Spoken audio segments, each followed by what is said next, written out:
సెలవుకుంటున్నాను. నేను చెప్పబోయే సాక్ష్యం ఏంటంటే, నేను చాలా రోజుల నుంచి మంగళవారం సభకి రావాలని ఆశపడున్నాను, కానీ అనుకున్న పరిస్థితుల వల్ల రాలేకపోయాను.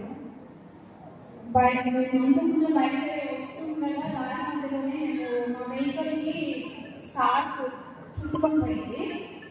అది నేను గమనించుకోలేదు. కొంచెం దూరం వెళ్ళిన తర్వాత ఎవరు చూసినట్టు అనిపిస్తే వెనక్కి తిరిగి చూసాను. కింద చూస్తే స్టార్ట్ మాత్రం దానికి రోల్ అయిపోతూ ఉంది.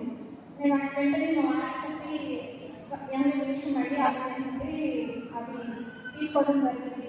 మేము ట్రైన్కి రావాలనుకున్నప్పుడు సాధారణంగా శోధించి మమ్మల్ని ఫ్యామిలీ మాకు యాక్సిడెంట్ అయ్యేది. అది అవ్వకుండా దేవుడు మమ్మల్ని తల్లిదండ్రుల ద్వారా సంరక్షించి కాపాడి ఇక్కడ వరకు తీసుకొని ట్రైన్లో పార్టిసిపేట్ చేయడానికి మాకు అవకాశం ఇచ్చారు. అందుని బట్టి నేను ఎంతగానో చూపిస్తున్నాను. అంతేకాకుండా ఇక్కడికి వచ్చి మేము సెల్ఫ్ ద్వారా అనాయింట్మెంట్ తీసుకున్నాము. ఆ తర్వాత ప్రామిస్ కార్డు తీసుకొని మేము రిలేటివ్స్ దగ్గరికి వెళ్ళాము. వెళ్ళిన తర్వాత అనుకోని పరిస్థితుల్లో పాప కొంచెం చాలా సిక్ అయిపోయింది. సివియర్గా తనకి ఏంటంటే బాగా స్టమక్ పెయిన్ అని ఏడుస్తుంటే ప్రేయర్ చేశాను.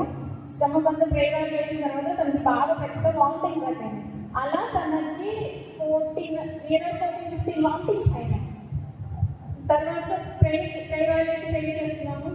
తనకు కూడా ప్రేయర్ చేసిన తర్వాత స్వస్థపరచబడింది. దేవుని కన్ను బట్టి వందనాలు చెల్లిస్తున్నాను. ఈ చిన్న సాక్ష్యం దేవుడికి ఇచ్చుకున్నాను. దేవుడు స్వస్థపరిచాడు.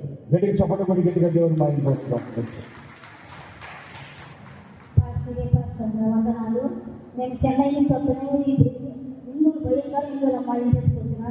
చెన్నై నుంచి వాళ్ళు మాతో వస్తాను అని నేను ఫోన్ చేసి తీసుకొచ్చి 5 మందిని వాళ్ళు చెన్నై నుంచి 5 మంది వచ్చారు. నేను తీసుకొచ్చాను.